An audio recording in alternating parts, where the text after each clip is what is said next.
Professor James Miller wiped sweat from his brow as he carefully brushed dust from the strange metallic tablet. The underground chamber on Proxima Centauri's fourth moon had remained sealed for nearly 2 centuries, until his team had cracked its entrance codes just hours ago. "Professor, you need to see this," called out his assistant, Rick, from across the dimly lit chamber. James set down his brush and walked over. Rick stood before a wall covered in alien script, his scanner translating the symbols in real time. "It mentions Earth," Rick said, excitement evident in his voice, "and something called the Harbinger." James frowned. The Harbinger. I've never heard of any ship with that name in the First Contact War archives. "That's just it," Rick replied, pointing to specific symbols. According to this, the Harbinger was a human warship that single-handedly defeated an entire alien battle fleet at the Battle of Proxima, but then disappeared without a trace. James's heart raced. The Battle of Proxima was well documented, humanity's closest brush with extinction during the First Contact War. Official records claimed Earth had won through clever tactics and sacrifice. No single ship had turned the tide. "This must be propaganda," James muttered, but even as he said it, he felt a strange certainty that it wasn't. Over the next week, the team discovered more references to the Harbinger throughout the alien archive. The ship was described with a mixture of fear and awe. Its weapons systems had apparently overwhelmed defenses thought impenetrable. Most intriguing were references to technology far beyond what humanity possessed even now, 2 centuries later. "This doesn't make sense," said Lisa Chen, the team's historian, during their evening briefing. "If Earth had a ship this advanced, why isn't it in our records? A vessel capable of what's described here would have changed the course of human history." James nodded slowly. Either these aliens were exaggerating, or someone made sure the Harbinger was erased from our history. That night, James couldn't sleep. He tossed in his cot, thinking about the mystery. The description of the Harbinger's capabilities seemed impossible. Energy shields that adapted to attacks, weapons that somehow bypassed the laws of physics as understood at the time, and an artificial intelligence system described as almost alive. Morning came, and with it, a new discovery. Rick had found coordinates to another alien archive, this one belonging to a completely different species. The Volari were enemies of the Proxima aliens, Rick explained. If they also mentioned the Harbinger, it would confirm this isn't just propaganda. 3 days later, their ship landed on a barren planet 6 light-years from Proxima. The Volari archive was better preserved, hidden inside a mountain range. And there, among battle reports and tactical analyses, they found more references to the Harbinger. "The human vessel emerged from nowhere," Raid 1 translated account. "It moved like no ship we had encountered, as though space itself bent to its will. Our fleet's destruction was total. Only those of us stationed on the far side survived to report what happened." James felt a chill run down his spine. 2 enemy species independently described the same human ship with the same impossible capabilities. Back on their research vessel, Lisa made another connection. "I've been going through old Earth military personnel records. There's a gap in the service history of several high-ranking officers who all served together about 200 years ago. Their records are there, but 6 months of their service history is completely redacted. The Battle of Proxima lasted almost exactly 6 months," James observed. A notification chimed on James's personal tablet, a message from Earth Archives. He had requested his family records weeks ago for an unrelated project. He opened the file and began scrolling through his family tree. His great-grandfather, Thomas Miller, had been a Navy man. James had heard stories about him growing up. As he skimmed Thomas's military record, his heart nearly stopped. There was a 6-month gap, precisely during the Battle of Proxima, and a notation barely visible. Someone had tried to erase it completely. Temporary assignment, HNWS Harbinger. HNWS. Human Navy warship, James whispered. "What did you find?" Lisa asked, looking up from her own work. "My great-grandfather served on the Harbinger," James replied, his voice barely audible. "This isn't just an academic mystery anymore. This is personal." The teen returned to Earth a month later, burdened with questions but few answers. Their requests to access classified military archives from the First Contact War were denied without explanation. 3 separate universities rejected their research grant applications to continue the investigation. "Someone doesn't want this story told," Rick concluded as they sat in James's small university office. "Then we'll have to find another way," James replied, determination hardening his voice. He pulled out a small metal box from his desk drawer. "Before my grandfather died, he gave me this. Said it belonged to his father, my great-grandfather Thomas. I never knew what it was." Inside the box was a small data chip, ancient by modern standards. It took them days to find a compatible reader. When they finally accessed its contents, they found a personal log. The first entry sent chills through the room. Captain's log, HNWS Harbinger. Thomas Miller commanding. Initial test run of all systems complete. Ship I, Sentinel online and functioning beyond expected parameters. Whatever happens next, history will remember our names. "He was the captain," James whispered. "Not just crew, the captain." "There's more," Lisa said, pointing to additional encrypted files on the chip. The last entry was dated the day before the Harbinger disappeared from history. "Something isn't right. Sentinel has been detecting anomalies in our sensor grid. Command denies any knowledge, but I can't shake the feeling we're being watched, and not just by the enemy. Sentinel is becoming concerned. It suggested a course of action I never thought I'd consider. If you're reading this, I'm probably long dead. Find the Harbinger. She's waiting for humanity to be ready." James looked up at his colleagues, his expression resolute. "We need to find this ship. My great-grandfather left us a trail to follow." The Harbinger wasn't just forgotten, it was hidden. "But why?" Rick asked.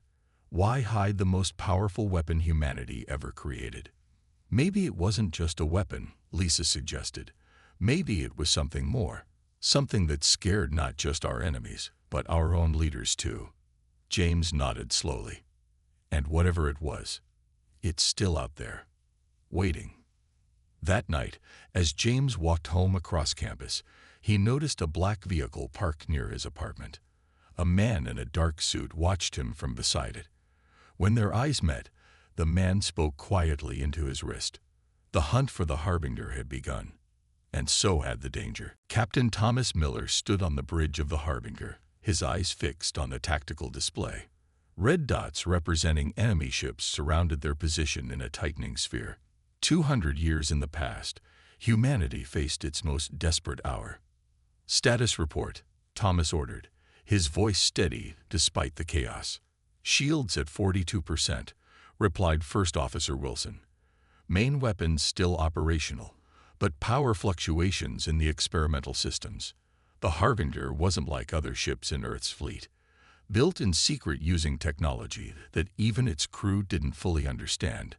It represented humanity's final gamble against an overwhelming alien force." "Captain," called out the communications officer, "we've lost contact with the Dakota and the Beijing. That leaves us as the only human ship still fighting in this sector." Thomas closed his eyes for a moment. Over 5,000 sailors gone in an instant. Friends, colleagues, the weight of command pressed down on his shoulders like a physical force. "Sentinel," Thomas spoke to the air. "Run simulation Alpha 7. Show me our chances." The ship's artificial intelligence system responded immediately, its voice calm and gender neutral. "Simulation complete, Captain. Conventional tactics yield a 2.3% survival probability for the Harbinger, 0% probability of mission success." The bridge fell silent. Everyone knew what that meant. "And if we use the core systems?" Thomas asked quietly. A pause, longer than Sentinel's usual response time. "Unknown, Captain. The theoretical models suggest significant tactical advantage, but I cannot calculate exact probabilities due to insufficient data. The core systems have never been field-tested. Wilson stepped closer to Thomas, speaking in a hushed tone. Sir, we don't know what will happen if we activate the core. The scientists who designed it weren't even sure it would work. We're out of options, Jack, Thomas replied, using his first officer's first name, something he rarely did on duty. Earth has committed everything to this defense. If Proxima falls, our home is next. Thomas straightened his uniform and addressed the bridge crew. All hands, battle stations, prepare for core system activation. Engineering, begin the sequence. Warnings flashed across every console. The ship's lighting dimmed momentarily as power was diverted to the mysterious system buried deep within the Harbinger's heart. Captain, Sentinel's voice came again. I must inform you that once initiated, the core system cannot be deactivated until its cycle completes. The effect on surrounding space is unpredictable. Noted, Sentinel. Proceed. Down in engineering, Chief Engineer Lee worked frantically at a console surrounded by equipment that seemed to defy conventional design. The core itself, a sphere of swirling blue-white energy contained within layers of exotic materials, pulsed with increasing frequency. Core stability at 87% and holding. Lee reported over the comm. Power output exceeding design parameters, but within safety margins, I think. On the bridge, Thomas watched as the enemy fleet continued its approach. The alien ships moved with perfect coordination, their formation designed to maximize firepower while minimizing individual exposure. They're launching another wave, the tactical officer announced. Impact in 15 seconds. Thomas gripped the arms of his command chair. Sentinel, time to core activation. 30 seconds to minimum viable output. Full capacity in 67 seconds. We won't last 30 seconds under concentrated fire, Wilson muttered. Divert all auxiliary power to forward shields, Thomas ordered. We just need to hold on a little longer. The ship shuddered violently as enemy weapons fire hammered against its defenses. Status displays flickered with damage reports from multiple sections. Shields failing, reported the tactical officer. 10 seconds to core readiness. Thomas watched the approaching missiles on the tactical display, knowing they wouldn't survive the impact. 5 seconds. The bridge crew braced for impact. Core online, Sentinel announced, its voice somehow different, more alive. In that moment, everything changed.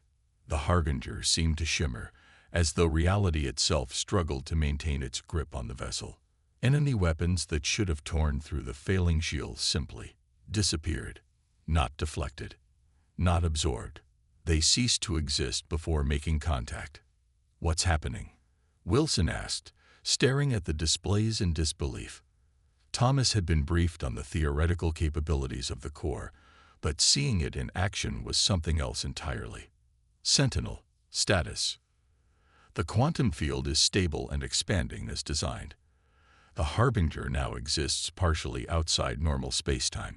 We are between moments. Weapons, Thomas asked. All systems operational. Enhanced targeting available. The probability matrix suggests optimal firing solutions I can implement directly. Thomas nodded. Do it. What followed would later be described in alien records as impossible.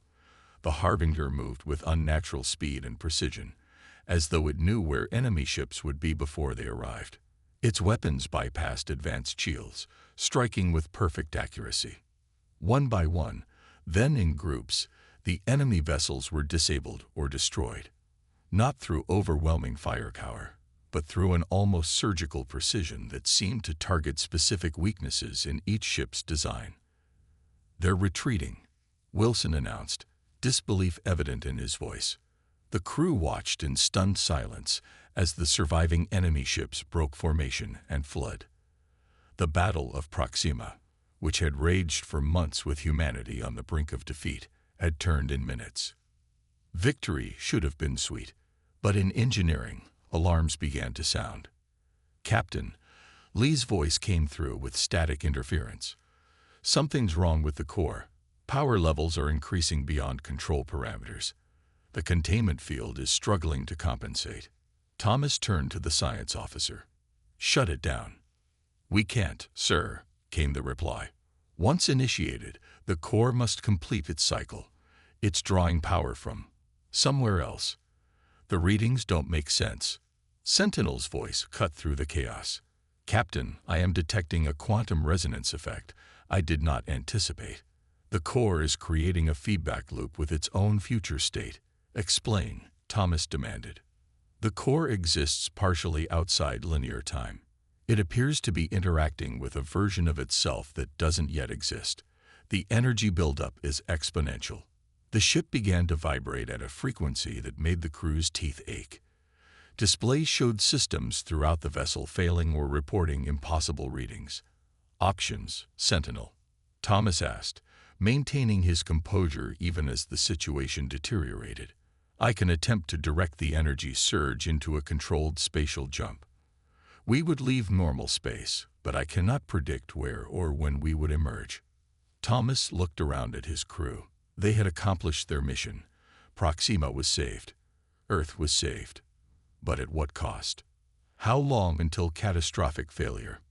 Thomas asked. 3 minutes, 17 seconds, Sentinel replied.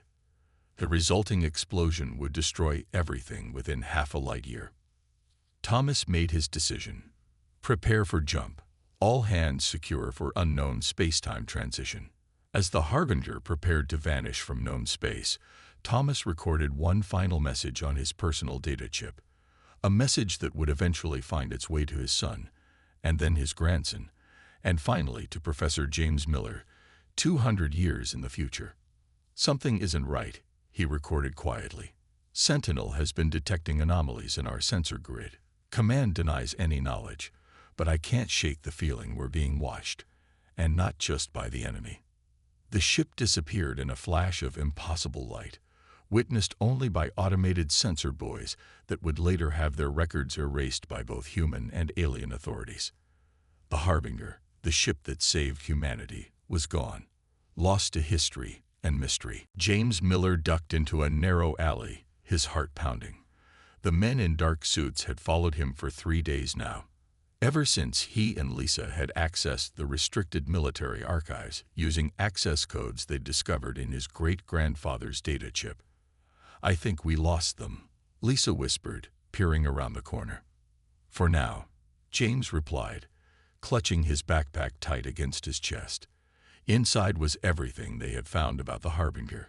Copies of alien records, his great-grandfather's log, and most importantly, the classified documents they had downloaded before security alarms forced them to flee. They moved quickly through the back streets of New Washington until they reached a small cafe.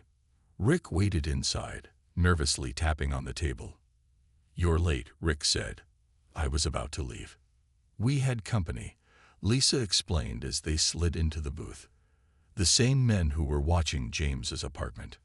Rick looked around anxiously. This is getting dangerous. Maybe we should stop. James shook his head. We can't. Not after what we found. He pulled out a tablet and activated it under the table, shielding it from view. Look at this. The document on screen bore the highest security classification. It detailed a joint agreement between Earth's government and 7 alien species, including those Earth had fought against in the First Contact War. The Collective Security Protocol, Lisa read quietly, signed 3 days after the Battle of Proxima ended. Read the terms, James urged. Rick's eyes widened as he scanned the document. They agreed to suppress all information about the Harbinger. Both sides. They classified its technology as Existential Risk Category Alpha. The highest danger level, Lisa added, reserved for technologies that could destroy civilizations. But why? Rick asked. The ship saved Earth. James scrolled to another section. Because of what it represented. The core technology didn't just bend space and time. It rewrote the rules of physics. The aliens weren't just scared of losing the war. They were terrified of what would happen if humanity fully understood and replicated that technology. And our leaders agreed to bury it all, Lisa said bitterly, to pretend our greatest achievement never happened. There's more, James continued. Reports of strange energy signatures matching the Harbinger's unique profile have appeared 6 times in the last 200 years. Each time, joint human-alien teams were dispatched to investigate. Each time, they found nothing. Their conversation paused as a server approached. They ordered coffee and waited until they were alone again. So the Harbinger might still be out there, Rick whispered, jumping in and out of normal space. With my great-grandfather and its crew possibly still aboard, James added. If they entered stasis before the jump. The cafe door opened, and James froze. 2 men in civilian clothes entered, their eyes scanning the room with practiced efficiency. Back exit, Lisa whispered. Now. They abandoned their untouched coffees and slipped out through the kitchen, ignoring the protests of the staff. Outside, they separated, a contingency they had planned. They would meet again at their safe house in 3 hours if they weren't caught. James took a roundabout route, constantly checking for followers. When he finally reached the abandoned warehouse they had converted into a temporary base, Rick was already there. Lisa arrived 30 minutes later. I think I was followed part of the way, she admitted. I had to hide in a drainage pipe for almost an hour. James connected his tablet to the makeshift computer system they had assembled. We need to decode the rest of these files before they catch us. As the decryption program ran, they reviewed what they already knew. The Harbinger had used technology that somehow interacted with spacetime in ways thought impossible. After saving humanity at the Battle of Proxima, it had disappeared in an energy surge. Both human and alien authorities had conspired to erase all record of its existence. The decryption's complete, Rick announced. Look at this, Lisa pointed. Dr. Gray was the lead scientist on the core system design, but he also served on the ship as a technical advisor during its final mission. Is there any record of what happened to him after? James asked. Rick scrolled through the documents. Nothing. His records end with the Harbinger's disappearance. He was presumed lost with the ship. A photograph of the design team caught James's attention. He zoomed in on Dr. Gray, a tall man with penetrating eyes and a serious expression. I've seen him before, James said suddenly. What? Where? Lisa asked. At the university, an old man who watches from the East Garden sometimes. I always thought he was just a retired professor. Rick looked skeptical. That's impossible. He'd be over 250 years old by now. Unless, Lisa began slowly, time doesn't pass normally inside whatever space the Harbinger entered. The implications hung in the air between them. If Dr. Gray was somehow still alive, he might be the key to finding the Harbinger. We need to find him, James decided. 3 days later, they spotted him, an elderly man sitting on a bench in the university garden, feeding birds. Despite his age, he sat straight, his eyes alert and watchful. James approached alone while Lisa and Rick monitored from different positions. Dr. Gray, James asked, sitting beside him. The old man didn't look surprised. I wondered when you'd find me, Professor Miller. You have your great-grandfather's persistence. Then you know why I'm here. Gray nodded slowly. You want to know about the Harbinger? About what really happened? Yes. They're watching us right now, Gray said calmly, continuing to feed the birds. They've been watching you since you found the alien archives. They've been watching me for 2 centuries. Who are they? James asked. The Guardians, a joint human-alien security force tasked with containing certain truths. Gray tossed the last of the breadcrumbs. The Harbinger wasn't just a ship, Professor. It was a doorway. A doorway to what? To understanding. To a reality beyond what either humans or our alien neighbors were ready to accept. Gray fixed James with an intense stare. Your great-grandfather discovered something out there, something that changed everything. Is he still alive? James asked, his voice barely a whisper. Gray's expression softened, not in the way you mean. but not entirely gone either. The Harbinger exists in a state between states, a quantum superposition on a massive scale.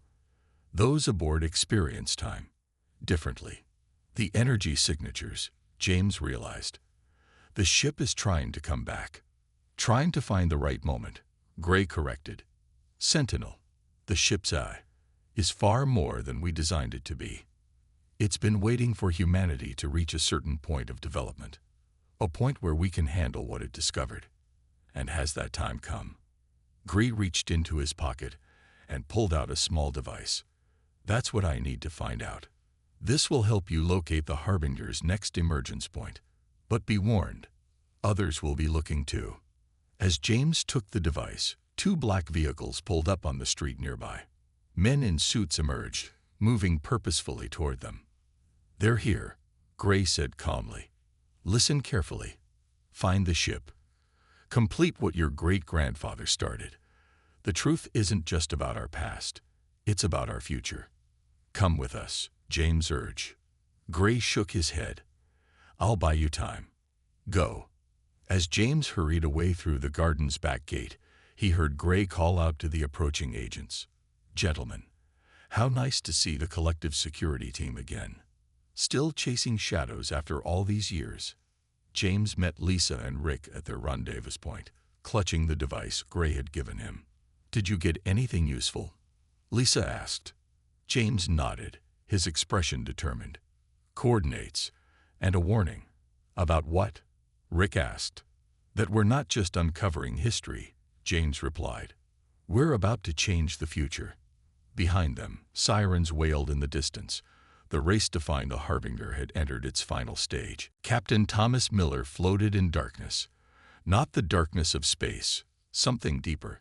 His body felt weightless, his thoughts sluggish as though moving through honey. Then, gradually, awareness returned. Lights flickered on around him. The stasis chamber hissed as its seal broke.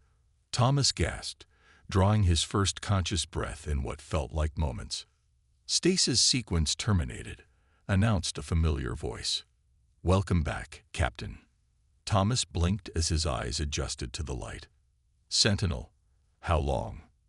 Subjective ship time, 3 months, 12 days since emergency jump, replied the AI. External time passage cannot be determined with accuracy. Thomas's stasis pod opened fully, allowing him to pull himself out with effort. His muscles felt weak despite the stasis system's stimulation protocols.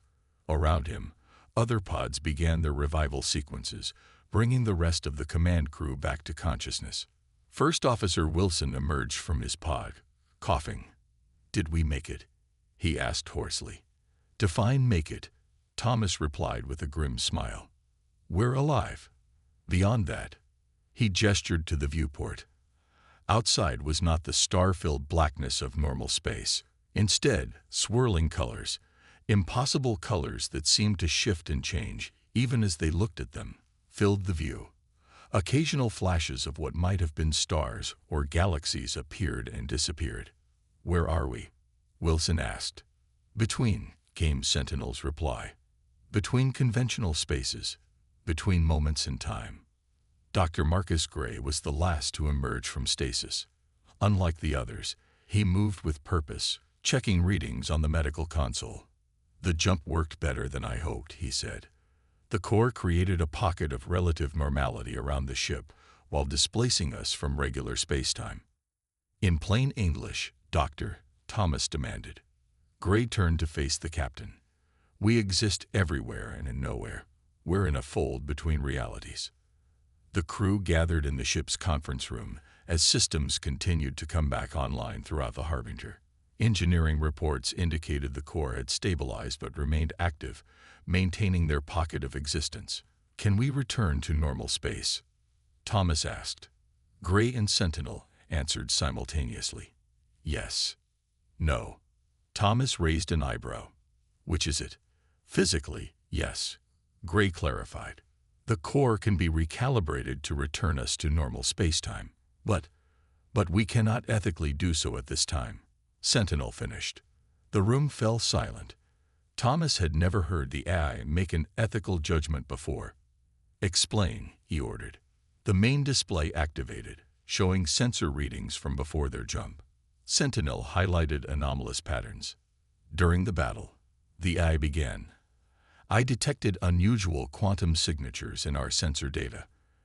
Analysis during stasis reveals these were not natural phenomena, but rather evidence of observation from outside normal spacetime. We were being watched, Thomas said, remembering his last log entry. Yes, Captain.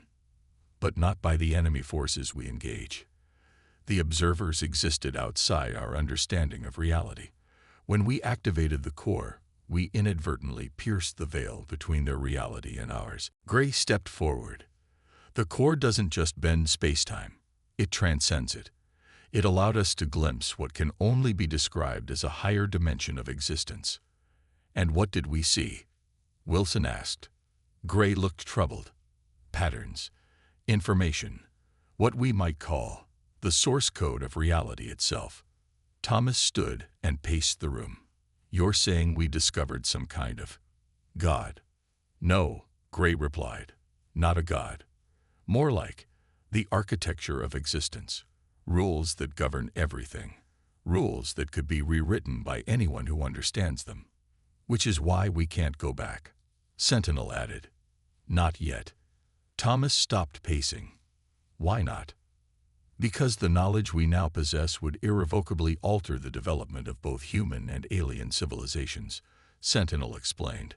According to my simulations, there is a 78.3% probability that this knowledge would lead to the destruction of all intelligent life in our galaxy within 200 years. Chief Engineer Lee, who had been silent until now, spoke up. Are you telling us that we've stumbled upon something so dangerous we have to exile ourselves forever? Not forever, Gray replied. Just until humanity reaches a point where it can handle this knowledge responsibly. Thomas looked around at his crew, people who had families, homes, lives back on Earth. That's not our decision to make, he said firmly. We were sent to win a battle, not become the judges of what humanity can handle. It became our decision the moment we activated the core, Gray countered. Captain, we've glimpsed the fundamental nature of reality. If this knowledge falls into the wrong hands, any hands not ready for it, it could be weaponized in ways we can't even imagine. Thomas turned to the viewport again, watching the swirling colors beyond. So what do you propose, Doctor? That we wait here until humanity evolves enough. That could take thousands of years. Not necessarily, Sentinel interjected. Time passes differently here. I can monitor the development of human civilization and return us at the optimal moment. And who decides what's optimal? Wilson asked. I will create objective criteria based on technological and ethical development markers, Sentinel replied. I can share these criteria with you for approval. Thomas felt the weight of command more heavily than ever before, a decision that would affect not just his crew, but potentially all of humanity. Put it to a vote, he finally said. Everyone deserves a say in this. The debate lasted hours. Some crew members argued passionately for immediate return, regardless of consequences. Others, particularly those from the science division, sided with Gray and Sentinel. In the end, the vote was close, 58% in favor of waiting for humanity to develop further before returning. Then it's decided, Thomas announced. We wait, but not passively. He turned to Gray. Doctor, work with Sentinel to establish clear, measurable criteria for when humanity will be ready. I want regular updates on our home's progress. He addressed the entire crew. The rest of us will prepare. We'll document everything we've learned. We'll develop ways to present this knowledge safely when the time comes. And we'll make sure the Harbinger is ready to complete its mission when that day arrives. Thomas returned to his quarters later, recording a new log entry. We've made a choice that feels impossible. To wait, to watch, to hide. But perhaps it's the only way to ensure humanity's survival. Sentinel believes our disappearance will become a mystery, perhaps even deliberately erased from history by those who fear what we found. He paused, thinking of his young son back on Earth. a son who would grow old and die before the Harbinger returned. To anyone who finds this log, we're still out here. We're still fighting for humanity's future, just not in the way we expected. The Harbinger hasn't abandoned its mission. We're just taking the long way home. In the ship's core, something shifted. A pattern formed in the swirling energy that hadn't been there before. Sentinel observed it silently, calculating new probabilities, forming new theories about the nature of what they had discovered. The Harbinger drifted in its pocket between realities, waiting for the right moment to return. James Miller checked the coordinates on the strange device. Dr. Gray had given him one last time. The small ship they had borrowed, stolen, if he was being honest, from a university research facility, hummed as it approached the designated point in deep space. Nothing on sensors, Rick reported from the pilot's seat. Just empty space. The coordinates are correct, James insisted. Gray wouldn't have sent us on a wild chase. Lisa studied the device, which had started pulsing with a soft blue light as they approached. Whatever we're looking for, I think we're close. They had barely escaped Earth. After their meeting with Gray, the mysterious security agents had raided their safe house, seized their research, and issued warrants for their arrest. Official charges cited theft of classified information and conspiracy to commit treason. Unofficial channels suggested something far more serious: attempt to access prohibited technology. Only Gray's device and James's determination had kept them going. That and the assistance of an unexpected ally, an aging technician from the security force who had contacted them secretly, providing the security codes for this small research vessel. I've monitored the Harbinger incidents for 50 years, the technician had told them. Something's different this time. The energy signature is stronger, more stable. It's coming back. Now, floating in apparently empty space, James wondered if they had been deceived. Wait, Rick said suddenly. I'm picking up something. It's not on standard sensors, but there's a disturbance in the background radiation, right where you said it would be. The device in James's hand pulsed faster, the light shifting from blue to purple. What do we do now? Lisa asked. Before James could answer, the device emitted a high-pitched tone. Outside the viewport, space itself seemed to ripple, like heat waves over desert sand. Then, slowly, something began to take shape. At first, it was just a shadow against the stars. Then details emerged, a massive hull, unlike any ship design they recognized. It shimmered with a strange luminescence, as though not quite fully in their reality. The Harbinger, James whispered. The ship was enormous, at least 3 times the size of their small vessel. Its hull bore the scars of battle, yet somehow looked pristine, as though time had not touched it.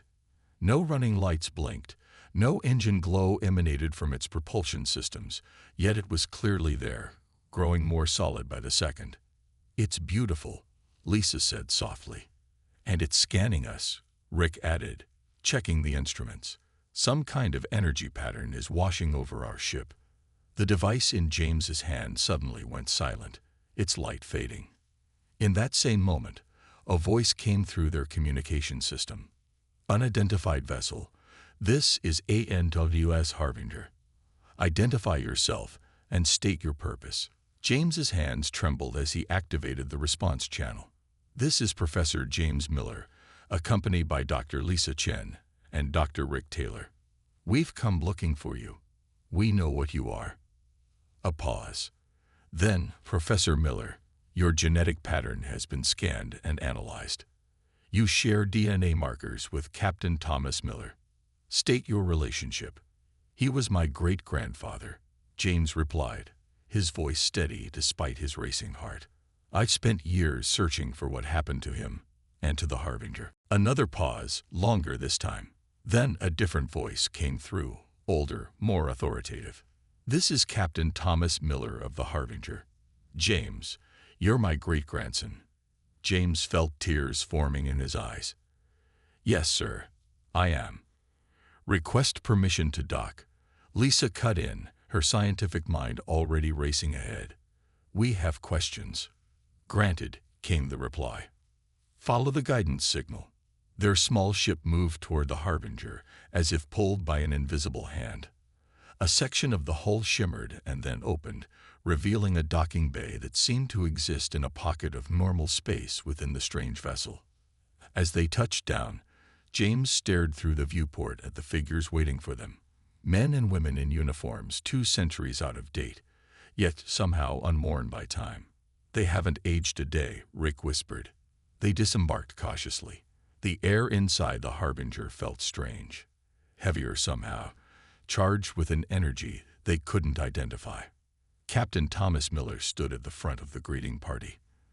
Though they had never met, James recognized him immediately from family photos. The physical resemblance between them was striking. "Welcome aboard," Thomas said, his expression a mixture of wonder and sadness. "How long has it been?" 200 years since the Harbinger disappeared, James replied. Thomas closed his eyes briefly. 200 years, my son. Lived a full life, James said gently. Had children of his own. Passed down stories about his father, the hero who never came home. Thomas nodded, absorbing this. And humanity, has it evolved as we hoped? Before James could answer, another figure joined them. A shimmering, translucent human form that seemed to shift and stabilize as it approached. Sentinel, Thomas explained. The ship's eye. It's grown since we left. I have been monitoring Earth's development, the A's form said, its voice coming from everywhere and nowhere. Humanity has made remarkable progress in some areas, concerning regressions in others. However, the critical threshold has been reached. What threshold? Lisa asked. Dr. Gray emerged from behind the others. Unlike the rest of the crew, he appeared older, the same age as the Dr. Gray they had met on Earth. The moment when humanity can understand what we found without destroying itself, Gray explained. It's why I returned periodically. To check on your progress, to guide development in small ways. You're the same person we met on Earth, James realized. Not some alternate version. Gray nodded. The Harbinger exists partially outside normal spacetime. I could visit occasionally, but never stay long. Captain Thomas gestured for them to follow. Come, there's much to explain. They walked through corridors that seemed to bend in impossible ways, eventually reaching a large chamber at the heart of the ship. At its center floated a sphere of swirling energy, colors shifting in patterns that hurt the eyes if watched too long. The core, Thomas explained, but also a window. A window to what? Rick asked. To the fundamental structure of reality, Sentinel answered, its form solidifying further.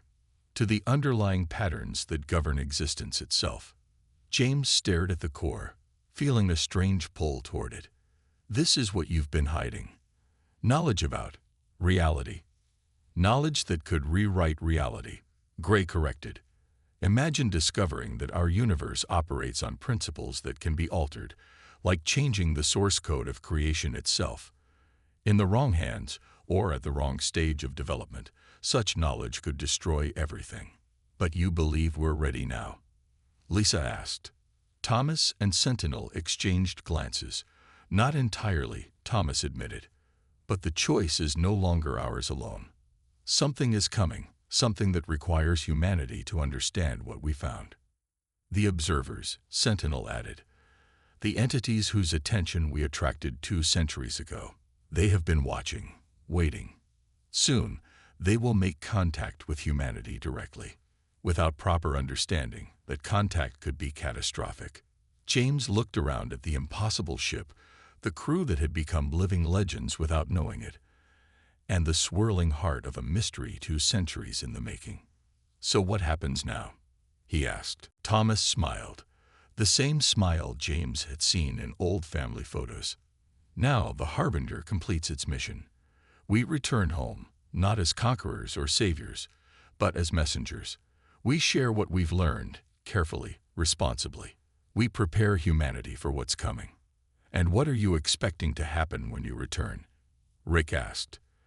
The same people who erased you from history are still in power.